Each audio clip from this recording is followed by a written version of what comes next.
Aqui está João Paulo Lordelo. Tudo Como bom, é que Daniel? você está, professor? Tudo bem? Tudo ótimo. Consegue me ver direitinho, me ouvir também? Tudo certo.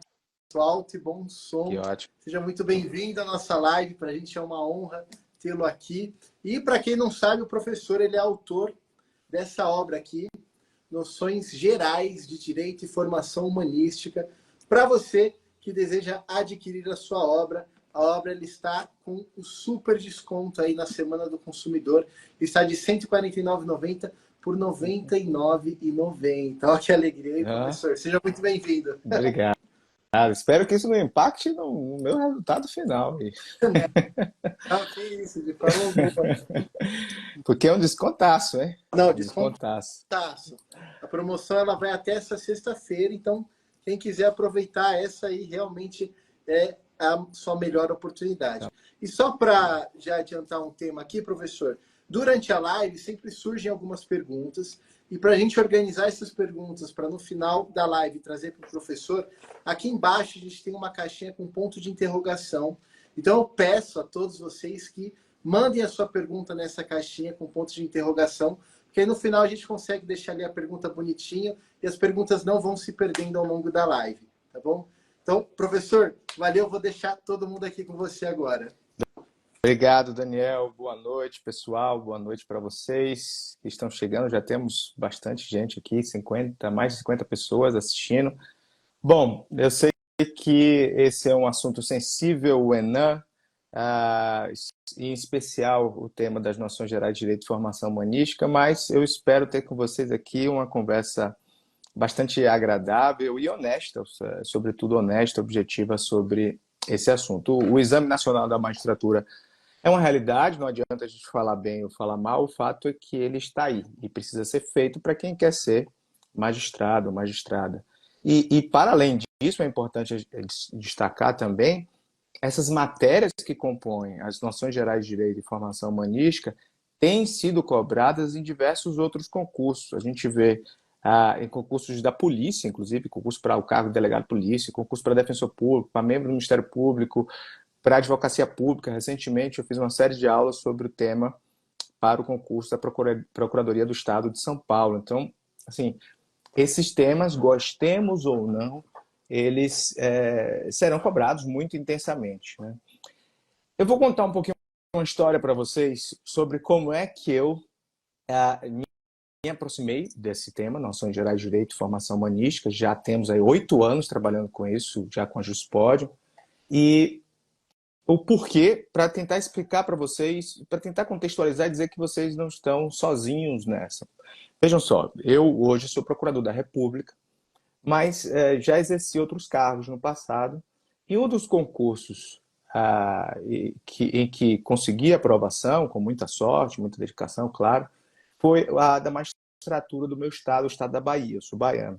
E eu me lembro bem, quando eu estudava para o concurso do TJ da Bahia, que eu tinha uma certa dificuldade em estudar os temas de humanística. Era muito difícil estudar humanística. E o motivo é muito simples, não havia muita bibliografia, não havia muitos cursos, e além disso, o tema não era muito bem preciso, assim, digamos assim. Vejam que a resolução 75 de 2009 do CNJ já existe desde 2009. Portanto, o conteúdo já é sabido. Mas vejam, por exemplo, quando a gente pega a resolução, olha o conteúdo de humanística, sociologia, direito, comunicação social e opinião pública. Vamos para a filosofia. O conceito de justiça, o conceito de direito.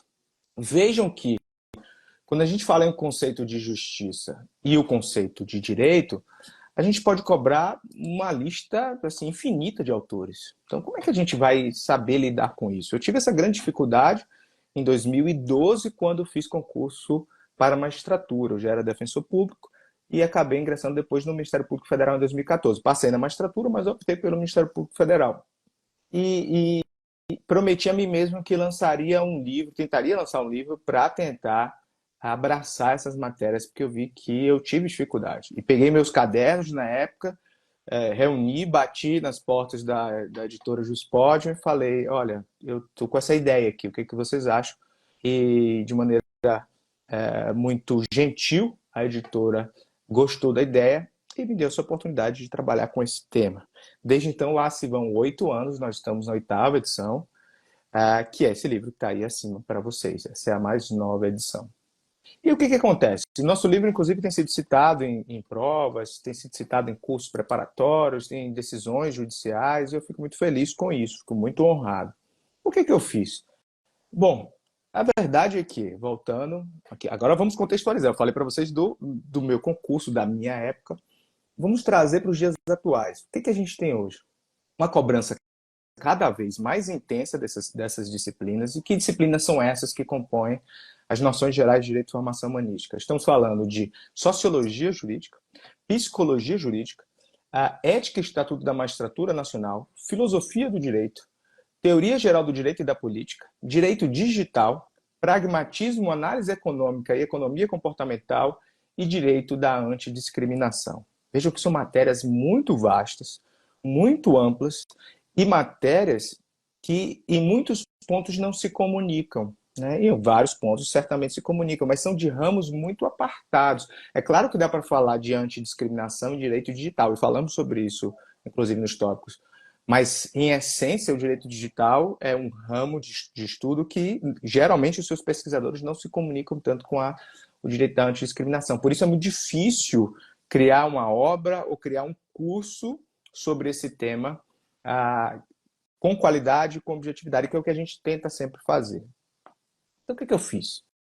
Eu parti dessa dificuldade que eu mesmo enfrentei quando passei na magistratura e falei, eu vou organizar uma obra que seja didaticamente bastante objetiva, com o objetivo de esclarecer os principais autores. Eu já sou um apaixonado pela filosofia, tenho formação acadêmica quase toda em direito processual, meu mestrado, meu doutorado, pós-doutorado em direito processual, mas sou tão apaixonado pela filosofia que acabei fazendo um segundo mestrado há um tempo atrás em filosofia política.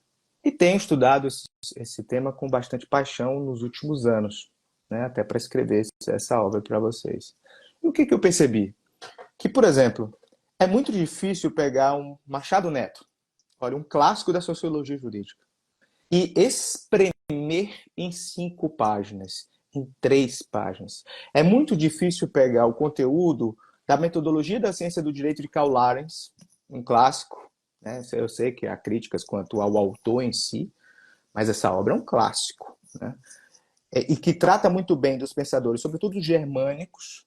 É muito difícil espremer o seu conteúdo e falar, por exemplo, sobre a escola histórica do direito, sobre a jurisprudência dos conceitos, jurisprudência dos interesses, a jurisprudência dos valores, etc., extraindo tantas páginas tão complexas e colocando numa obra.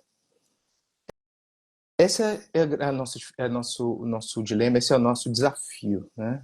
E o ENAM, como eu disse para vocês, o Exame Nacional da Magistratura, abraçou de vez essa ideia e disse, nós vamos continuar cobrando muito intensamente isso. O ENAM, hoje nós chegamos a um ponto em que essas questões caem na primeira fase da magistratura, estão caindo na primeira fase de outros concursos, Procuradoria do Estado, a Defensoria Pública, Ministério Público, e, portanto, essa é uma grande realidade. É preciso ter alguma noção de sociologia, de filosofia, etc. Qual é o lado bom? Qual é o lado ruim? O lado bom é que, obviamente, não é possível cobrar temas como sociologia, psicologia e filosofia, entre outros, teoria do direito, da política, por exemplo, da forma mais aprofundada possível. Muito embora nós tenhamos visto alguns concursos cobrando autores bem específicos, e a gente vai sempre incorporando isso na obra. Mas, via de regra, isso não é possível cobrar isso de uma maneira ultra aprofundada. Então, tudo bem. Provavelmente, já aconteceu de cair o conceito de equiprimordialidade do direito para Haber, mas isso é extremamente aprofundado. Infelizmente, isso aconteceu. Poderia ter sido de outra forma, poderia ter cobrado sobre a democracia procedimentalista, ou teoria da ação comunicativa, ou a ideia de verdade consensual em Haber, mas preferiram cobrar a equiprimordialidade, que é algo muito difícil. Isso pode acontecer, isso são acidentes de percurso e são acidentes que ocorrem em vários concursos. Mas você precisa estar preparado para não cometer o equívoco de negligenciar temas que, às vezes, podem ser tranquilamente respondidos em provas se você ler algumas poucas páginas. E vejam só, eu vou dar um exemplo para vocês. Recentemente eu fiz algumas turmas preparatórias para o concurso da Procuradoria do Estado de São Paulo. E eu lembro que diversos alunos vieram falar comigo depois, dizendo: professor, você conseguiu acertar várias questões, inclusive a questão sobre Niklas Luhmann. Luhmann é um autor extremamente complexo. Trabalhar com a teoria dos sistemas de Luhmann é algo difícil. Ensinar isso é algo muito difícil. Nós poderíamos passar um semestre inteiro falando de Luhmann. O que eu fiz? Eu peguei apenas uma página de slide, talvez duas, e apresentei Luhmann e falei: pessoal, esse é um aulão e a gente vai...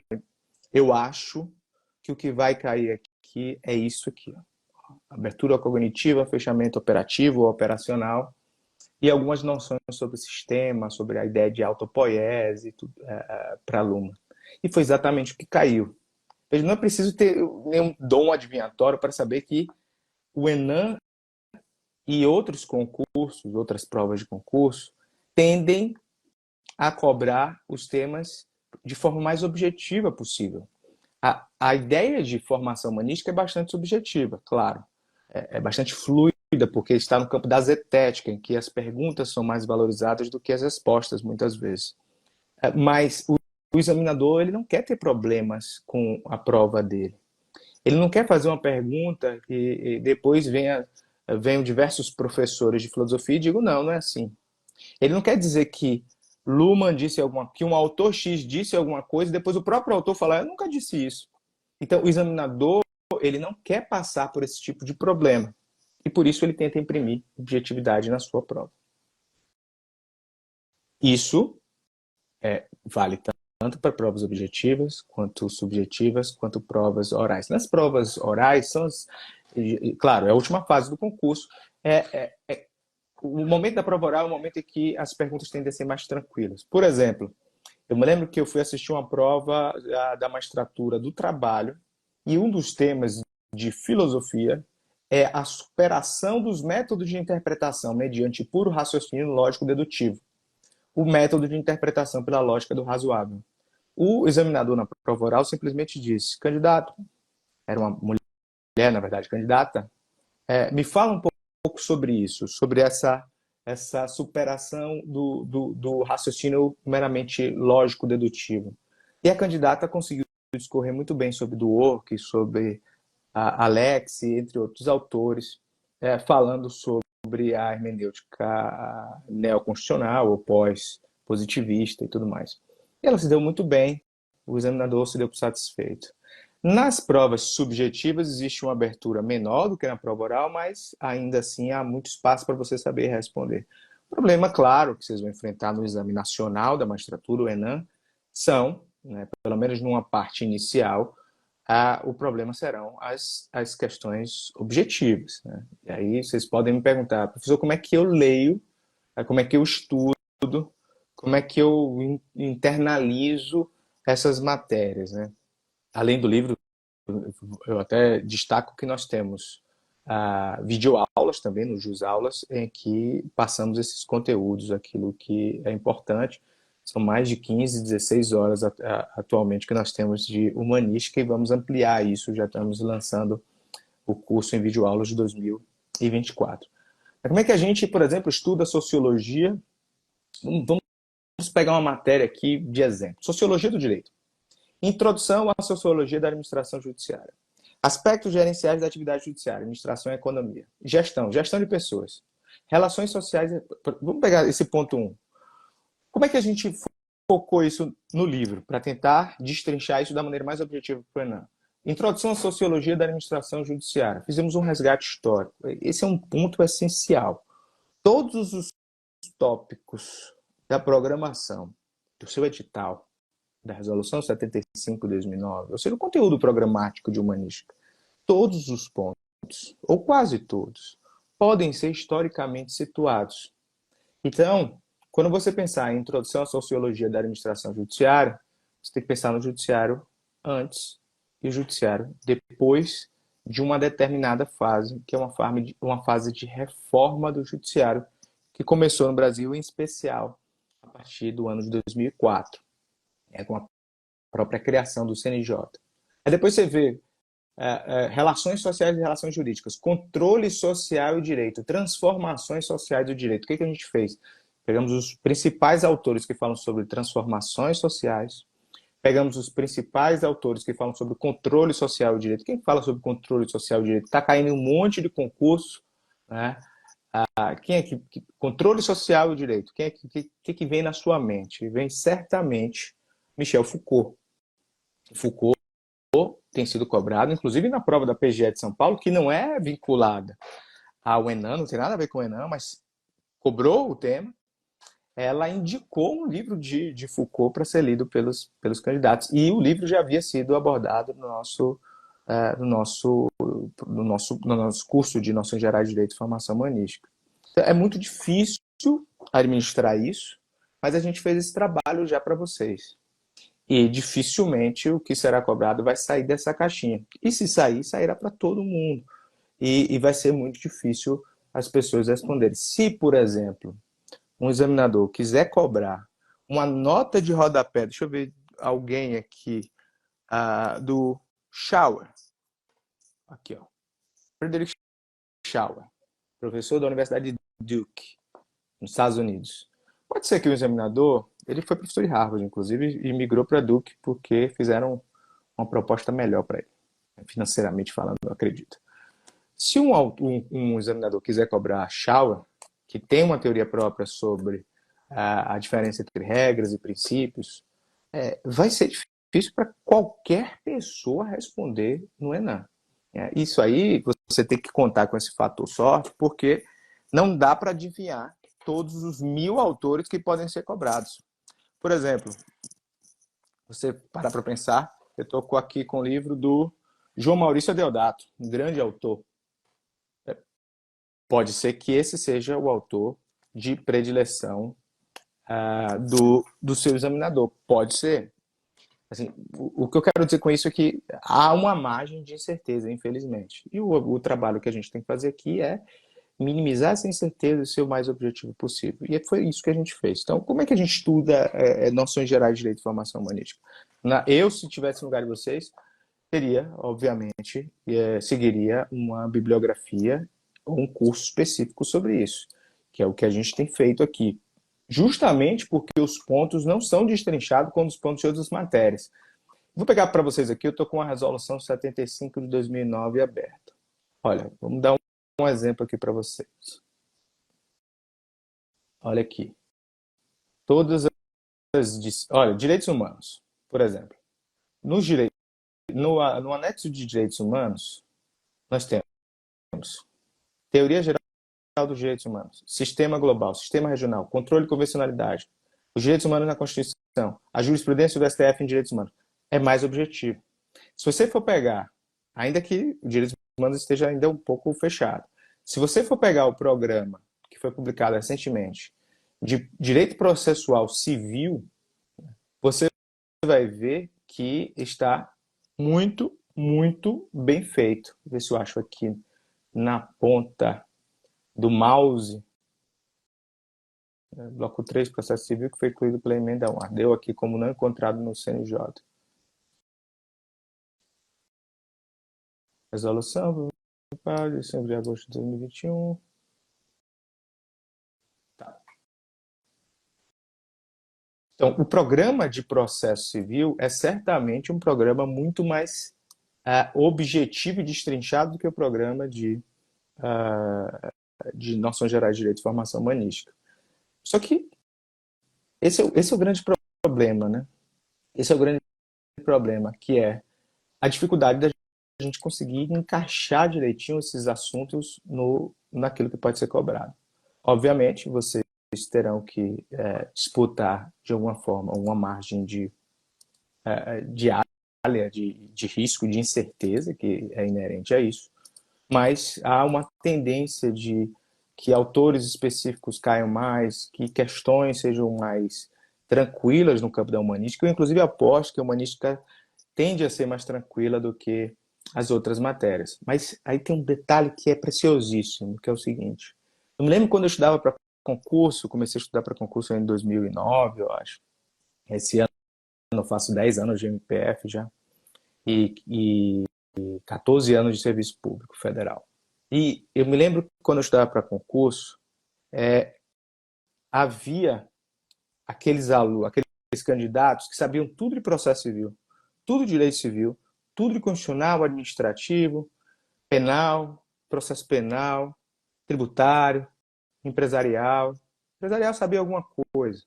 Mas quando chegava em ambiental, em direito internacional, em previdenciária, quando os direitos humanos, quando chegavam nessas matérias, deixavam a desejar. E esse descompasso entre as matérias no Enem pode ser muito prejudicial. Então, é muito importante que vocês fiquem atentos a essa questão. Não é bom que vocês saibam muito de penal, claro, é bom saber muito de penal, mas que não saibam tanto de ambiental, porque vai cair também ambiental. E às vezes a cereja do bolo que distancia você de uma pessoa que não foi aprovada, se você for aprovado, é justamente ter esse acréscimo, essa cereja do bolo. E eu acho que o humanística tem essa tendência. Humanística tem a tendência de ser uma matéria que é mais aberta, claro, mas ao mesmo tempo vai fazer a diferença para aqueles que têm mais facilidade com o tema. Então, se você não tem facilidade com o tema, tente criar facilidade com o tema. A melhor maneira de criar facilidade com o tema, na minha opinião, é tentar gostar do tema. Então, eu até afastaria, porque eu vejo muita gente falando, eu não suporto tal disciplina, eu não suporto tal... Hoje, que depois de aprovado em concurso, já eu falo, eu não suporto direito do trabalho, eu não suporto processo de trabalho, eu não suporto... Eu falo isso com muita tranquilidade, mas na época que eu estava para concurso, eu fiz concurso para DPU, né? Eu fui defensor público federal. E caía trabalho, acho que até hoje cai processo de trabalho. Então eu tentava estudar com o maior entusiasmo, o maior gosto possível, me sentindo a pessoa mais entendida, o próprio Rodrigues Pinto, tentando entender o direito do trabalho, tentando me apaixonar por uma matéria que não era tão bela assim, na minha opinião, claro, né? Tem gente que é apaixonado pela magistratura do trabalho, pelo direito do trabalho e tal. Na minha opinião, o direito do trabalho é uma matéria que eu não tinha tanto gosto quando eu estudava, mas para concurso eu tive que criar esse gosto. Então, eu acho que é um exercício mental importante vocês tentarem abrir um pouco a mente e tentar compreender. Por exemplo, quando a gente fala, vou puxar um tema aqui para vocês, aqui, um tema aleatório aqui. Quando a gente fala sobre o conceito de direito, veja, a ideia da origem do direito, isso está em filosofia. O conceito de direito, equidade e direito moral. A ideia da origem dos sistemas jurídicos pode ser explorada de tantas formas. Por exemplo, a gente pode explorar no aspecto histórico. A gente pensar como é que eram as primeiras organizações sociais da antiguidade. Como é que isso se modificou e se tornou mais sofisticado na Grécia Antiga, depois na Roma Antiga. E aí perceber nuances importantes. Por exemplo, a Grécia Antiga é marcada por uma sofisticação filosófica muito grande, mas um sistema jurídico não muito bem desenvolvido. Não sei se vocês sabem, mas na Grécia Antiga havia uma fixação pela lei como fonte do direito. Na Roma Antiga, por outro lado, a filosofia não foi tão acentuada como na Grécia Antiga, mas o direito se tornou algo extremamente técnico e bem formado e complexo, inclusive, né?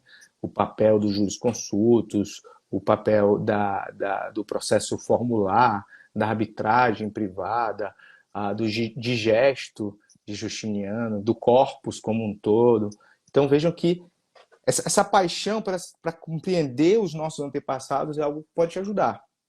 e te ajuda também a situar historicamente os autores. Então, por exemplo, uma pergunta que muita gente fala: professor, filosofia está aí, conceito de justiça, sentido lato de justiça. Como é que eu vou diferenciar Kelsen de Hart, de Dworkin, de tantos outros autores, de Jeremy Waldron? Eu vou dizer, gente, tentem encaixar os autores nas gavetas da história. Então, pensem que determinados autores pertencem a uma escola positivista, outros pertencem a escolas pós-positivistas, e tentem perceber as características dessas escolas, de modo que as questões, quando caírem no Enem, permitam que você identifique aquilo que não faz sentido, certo? Aquilo que não faz sentido para vocês.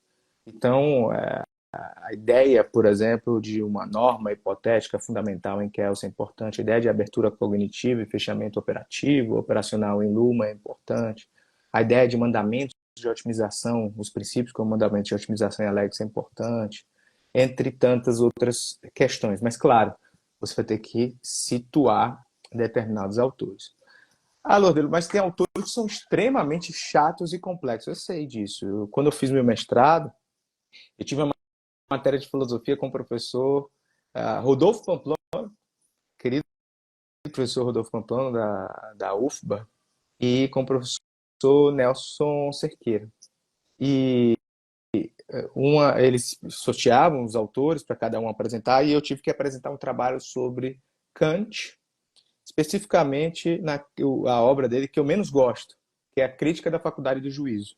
Eu gosto da Crítica da Razão Pura, eu adoro Fundamentos da Metafísica dos Costumes, é para mim o melhor livro dele, e eu gosto da Crítica da Razão Prática, mas Crítica da Faculdade do Juízo eu acho um livro difícil de entender. E isso caiu para mim. O que eu fiz? Antes de apresentar o meu trabalho, isso já no mestrado, inclusive, eu sempre fiz isso. Pensei, quem é Kant? Kant nasceu em que época? Qual é a escola dele? Ele é um racionalista, certo? O que ele defende? Né? A ideia do direito, de uma escola racional do direito como algo extraído da razão, mais propriamente da liberdade, da razão como fundamento da moralidade. Tudo isso é extraído de Kant. Então, claro, a gente precisa entender esse autor, qual é a escola dele e tentar apresentar para vocês. Eu, inclusive, na 7ª edição do nosso livro, eu desenvolvi bastante Kant porque eu percebi uma certa deficiência de muitas pessoas e vi que isso estava sendo cobrado, né? A ideia da estrutura da norma moral e da estrutura da norma jurídica como algo parecido, como imperativos categóricos e tudo mais. E a gente pode aplicar isso para tantos e tantos outros autores, como John Rawls, por exemplo, a ideia do véu da ignorância e da posição original de John Rawls. Tudo isso precisa ser explorado tentando identificar quem é John Rawls. Por exemplo, vou estudar John Rawls. Ele faz parte de uma escola chamada liberalismo igualitário. Então veja que é um liberalismo de uma categoria diferenciada do liberalismo clássico, que é um liberalismo igualitário. Alguma coisa diferente ele prega no campo dos direitos sociais, talvez de ações afirmativas ou coisa do tipo. Então, a partir dessa forma de raciocínio, você consegue responder algumas questões. Por exemplo, um autor que é fundamental para a compreensão da filosofia do direito, na minha opinião, é Thomas Hobbes. Hobbes, Locke e Rousseau são 3 autores contratualistas que são grandes referências da noção que veio a se consolidar posteriormente da ideia do positivismo jurídico. Há quem diga que Hobbes foi o primeiro positivista, porque foi ele o primeiro a dizer, olha, o Estado e o direito tem que ser criado por convenção, com o objetivo de imprimir uma certa utilidade aqui, porque sem isso a sociedade é caótica, né? Há uma guerra de todos contra todos, o homem é lobo do homem. E no nosso livro, inclusive, a gente explica que Hobbes nasceu numa época em que havia um conflito entre a Inglaterra e a Espanha, e que a Espanha tinha invencível armada, então por isso Hobbes nasceu num momento de grande tensão, de uma guerra em curso. Isso certamente influenciou sua filosofia. O Sr. Manuel Contreras, que fala sobre isso, um grande filósofo espanhol.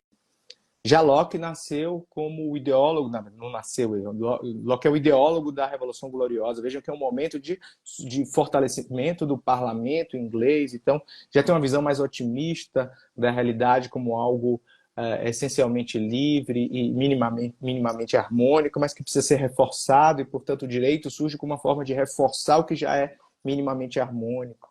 No segundo Tratado de Governo Civil, ele aborda esses temas. Então, vejo que é sempre importante pensar, quem é Hobbes?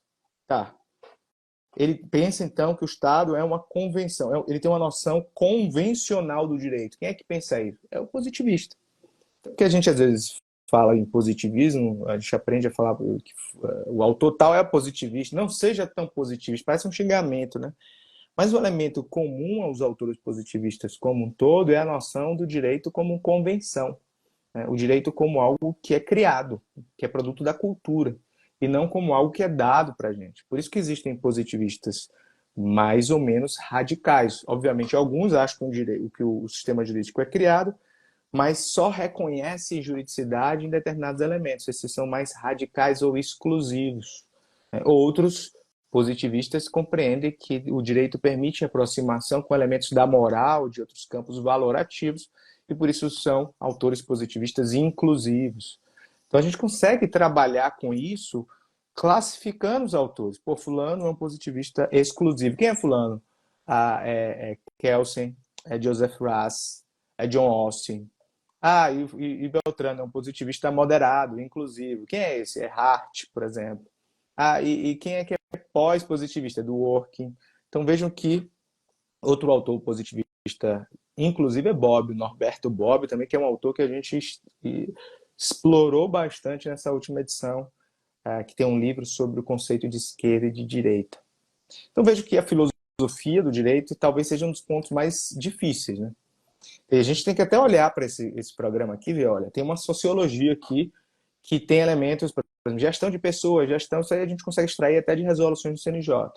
Relações sociais e relações jurídicas, controle social e direito, transformações sociais e direito. Você tem o Alan Johnson, você tem o Michel Foucault, você tem Emile Durkheim. Então são autores, Max Weber, tem autores que são mais clássicos, que são certamente eles que cairão. Direito, comunicação social e opinião pública. Aí a gente consegue trabalhar também com as resoluções do CNJ, saber como é que, por exemplo, um juiz tem que se comportar nas redes sociais. Isso é objeto de uma resolução do CNJ. Conflitos sociais e mecanismos de resolução, sistemas não judiciais de composição dos litígios. Isso é muito estudado em direito processual. Também não é nada grandioso, difícil, né? Você vai estudar basicamente as formas de autocomposição, de heterocomposição, como arbitragem, que é uma heterocomposição. Aí vem psicologia judiciária. Veja, psicologia é um dos temas mais tranquilos de estudar no livro. Na verdade, não é que é um dos mais tranquilos, é o menos atualizável. Por quê? Porque o conteúdo de psicologia, ele não tem sido atualizado com as novas resoluções, com as reformas da resolução, e parte dele acabou... O que há de mais moderno da psicologia virou um tópico à parte, que virou o pragmatismo, análise econômica do direito e economia comportamental. Porque economia comportamental tem um elemento, um componente psicológico muito forte. Né? Quando a gente fala em economia comportamental, a gente está falando, na verdade, de psicologia comportamental.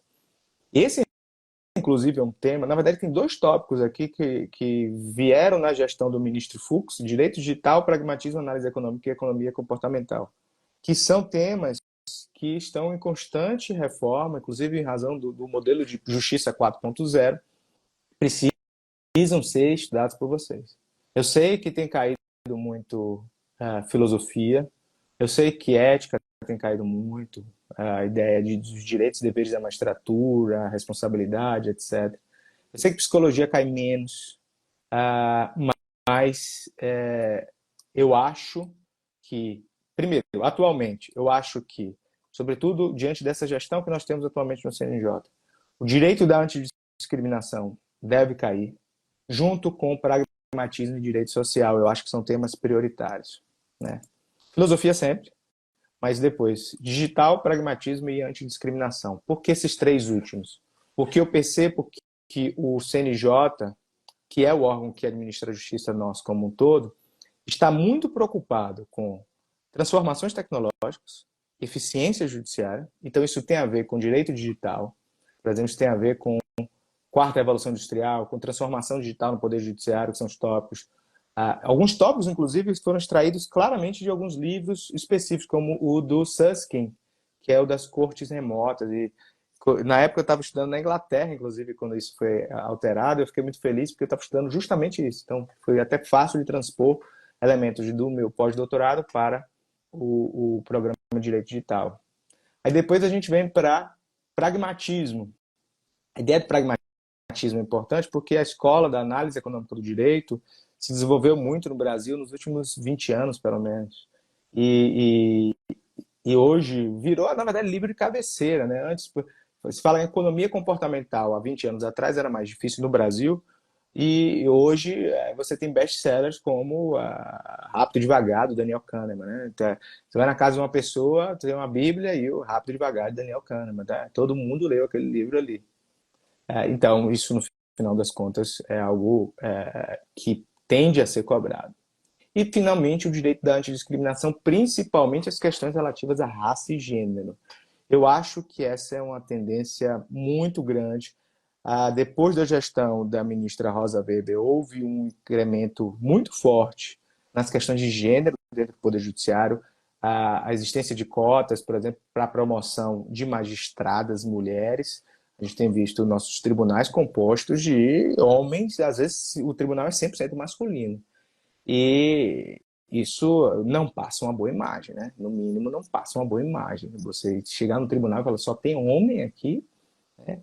E existem questões, e essa pluralidade dentro de uma corte julgadora, não só de gênero, mas também de gênero, é importante porque permite pontos de vistas diversos, até porque cada um fala a partir de um elemento histórico da sua existência, e quanto mais plural uma corte, certamente mais democrática ela será, porque os destinatários serão identificados também pelos julgadores, né? Os julgadores farão parte, de alguma forma, do mesmo grupo dos destinatários, né? Essa ideia de autolegislação de Habermas, ele fala muito sobre isso, a ideia de que as decisões dentro de uma democracia têm que ser tomadas como uma espécie de autolegislação. Então, o juiz, quando julga, ele tem que também, de uma certa forma, incluir as pessoas como um todo. No caso de Habermas, obviamente, é um foco no poder legislativo, você se entender como destinatário e também como produtor do direito. Eu acho que quanto mais no poder judiciário, isso se faz através de uma corte mais plural, né? Já que o juiz ele tem que ser imparcial em relação ao caso concreto, mas que pelo menos ele tenha uma visão mais plural. E por isso eu acho que a antidiscriminação, que é um tema muito importante, tende a ser bastante cobrado, né? Meus caros e minhas caras, e Daniel, eu acho que era isso. Eu acho que eram esses os pontos sobre os quais eu queria falar.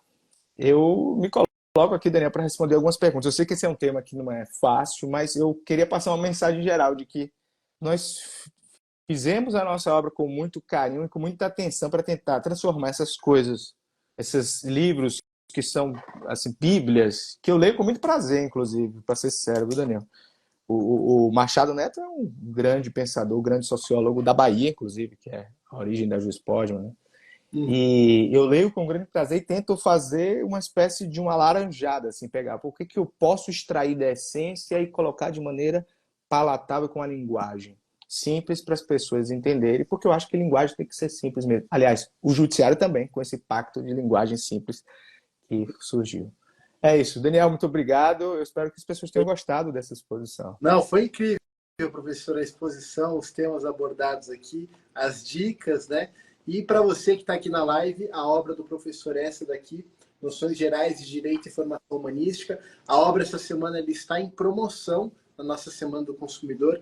Ela está saindo de R$ 149,90 por R$ 99,90. Então você tem aí a oportunidade de adquirir essa obra no precinho. E, professor, a gente recebeu aqui algumas perguntas. Eu vou dar prioridade para as perguntas que a gente recebeu aqui na live. Essa pergunta aqui, por exemplo, é a pergunta do Hendricos, não sei como é que se pronuncia o nome dele. O que você entende quando o Barroso disse que a questão humanística estará em todas as matérias?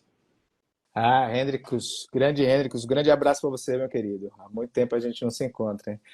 Eu acho que essa é uma pergunta muito boa. Quando o Barroso diz isso, eu acho que ele quer dizer, e essa é uma postura, é um compromisso que ele assumiu bem claramente, é dizer que a perspectiva da antidiscriminação, a dimensão social que se extrai da antidiscriminação, por exemplo, sobretudo, ah, estará presente como uma dimensão constitucional em todas as questões. Porque se você parar para pensar, todas as questões do Enem têm um alicerce constitucional, porque todas as disciplinas têm um alicerce constitucional, as jurídicas, pelo menos.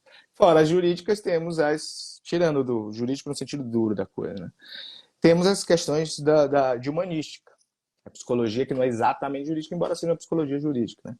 Mas o que eu acho que o Barroso quer dizer é que, seja como for, existe uma dimensão social que será cobrada nessas outras questões. Quando a gente pensa em humanística, a gente pensa muito nessa dimensão do que é humano, do que é da ideia de se evitar a discriminação, da ideia de produzir um resultado social satisfatório. Eu acho que isso significa que a prova terá uma dimensão social muito importante, exigir do candidato e da candidata que tenham sensibilidade na hora de responder às questões de qualquer disciplina, né? Por exemplo, tributário, uma coisa que a gente pode pensar em humanística dentro de tributário e antidiscriminação é, por exemplo, a questão das alíquotas dos tributos, né? Se você parar para pensar, a alíquota tributária ela varia de acordo também com a capacidade econômica das pessoas. Essa progressividade tributária pode ser uma ferramenta de realização de um valor social. Então, acho que Barroso quis dizer um pouco nessa linha, o ministro Barroso. Maravilha. Outra pergunta aqui, professor. Aqui. Como não se perder em estudos muito genéricos? Você trouxe aqui vários temas, professor. E como não se perder em estudos muito genéricos? Essa é uma pergunta muito boa. Eu acho que, quando a gente pensar eu vou lhe dizer uma coisa, Daniel. Quando eu comecei a estudar para concurso, lá em 2009, eu lembro que eu queria estudar direito administrativo, eu comprei 4 livros de administrativo e comecei a ver qual que eu me adequava mais. Ou seja, eu fiquei me perdendo por como é que eu vou estudar, porque na época não era tão fácil assim como... Hoje também não é fácil. Eu quero dizer que na época não havia tantos produtos que facilitassem tanto, embora as provas tenham ficado mais difíceis, né? E eu acho que não se perder no caráter genérico primeiro, tendo obras e cursos de referência. Segundo, tentar associar o estudo com o que está sendo produzido, o que está sendo produzido dentro do CNJ. Então, se a gente pensar como é que é a questão de gênero, antidiscriminação de gênero, promoção de gênero, igualdade de gênero dentro do sistema de justiça como um todo. Vamos olhar para as resoluções do CNJ que tratam sobre esse tema. E a gente explorou isso de forma bastante clara no nosso trabalho.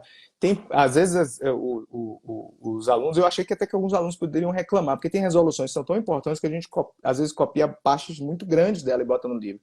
E a ideia, eu faço isso justamente para que você não tenha, que o aluno não tenha nem que se recorrer a um outro material, a ler a resolução, porque o que está de essencial já está grifado para ele dentro do livro, né? E essa é uma forma, para mim, muito clara de tentar imprimir objetividade. Lembrando, o examinador vai querer objetividade. O examinador não vai cobrar um conceito fluido, um conceito ultra aberto, numa prova de marcar, porque ele sabe que alguém vai impugnar essa questão e vai dar problema para ele. Show, isso foi uma coisa interessante. Outros professores nas lives comentaram também que a FGV não iria se aventurar tanto, né? Sendo aí o primeiro Enem, eles iam ter aí questões mais tranquilas, no sentido de não ter uma repercussão depois da prova, né? Muita gente comentando, muito burburinho, que eles evitariam isso. Outra pergunta aqui, professor, da Luana. Luana mandou aqui. Professor, a humanística pode alcançar a parte penal da prova através de conhecimentos em criminologia? Pergunta muito boa, Luana, muito boa. Eu acho que, em alguma medida, sim. eu digo isso, por exemplo, através de autores como Michel Foucault e como Emile Durkheim, né? Se você parar para pensar, Durkheim, quando fala a sua grande tese, que é a divisão do trabalho social, ele vai estudando as sociedades e afirma que determinadas sociedades têm um direito penal mais forte e as outras sociedades têm uma forma de justiça menos penal, mais civil. Então, é um estudo antropológico, um estudo sociológico que vai descambar para a área do direito penal e também, em alguma medida, para a criminologia.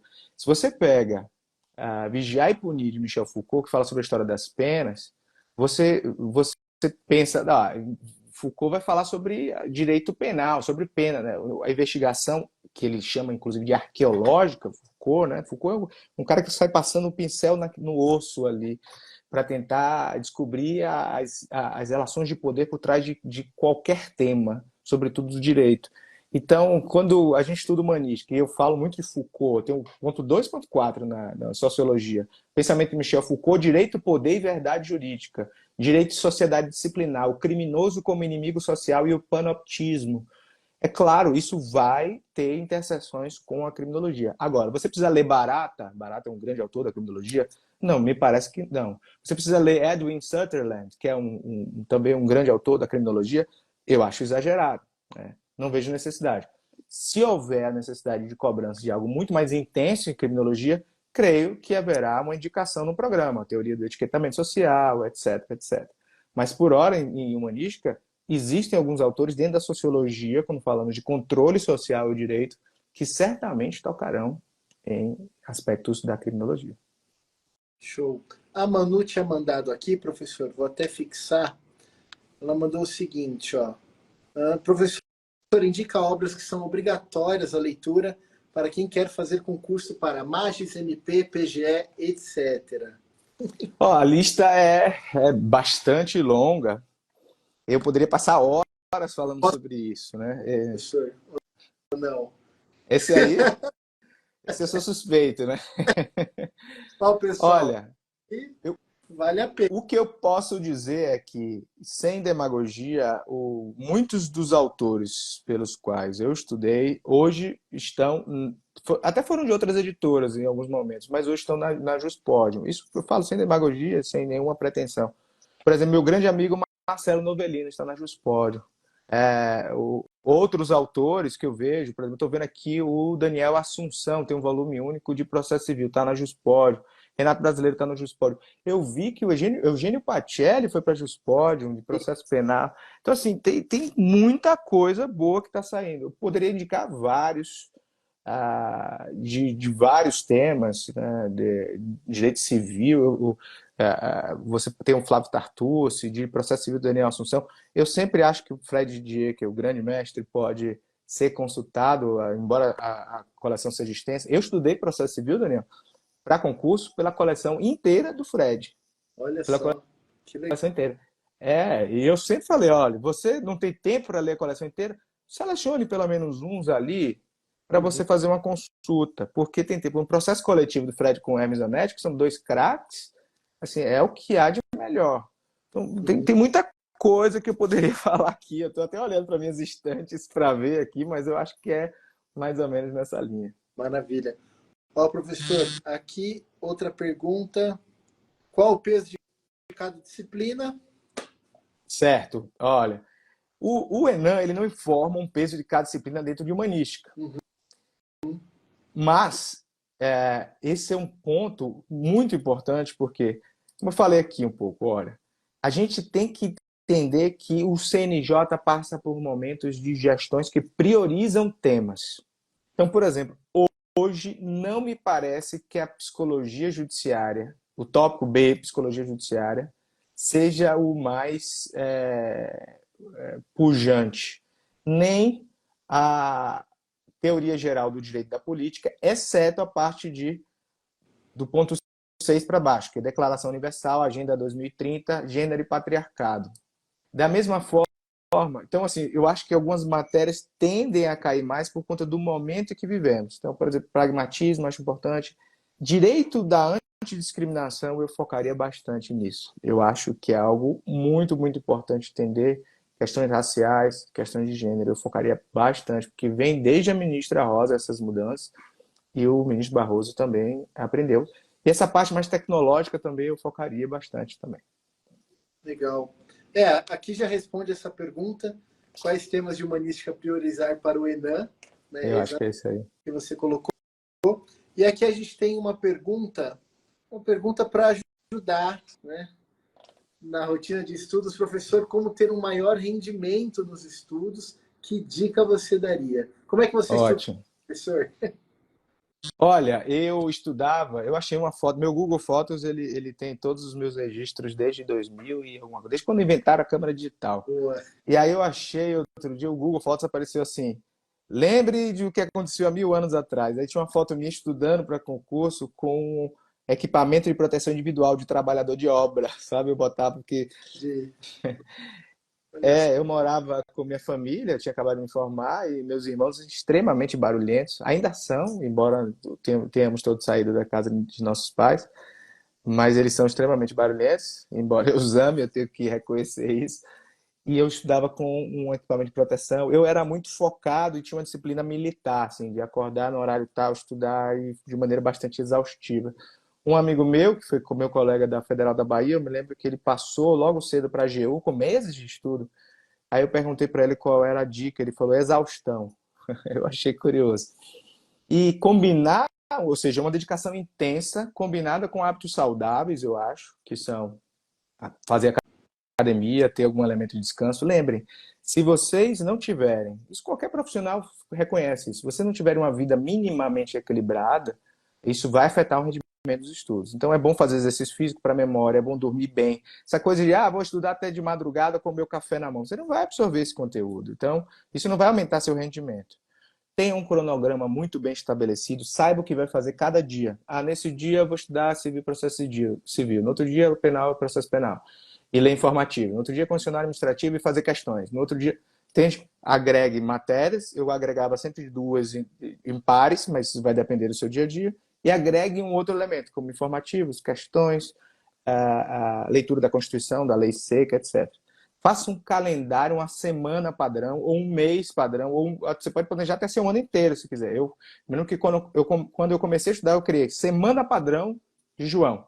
Segunda eu vou fazer isso, terça, quarta, quinta. Aí depois de tanto tempo eu mudo minha semana para outra forma, para pegar outras matérias e tal.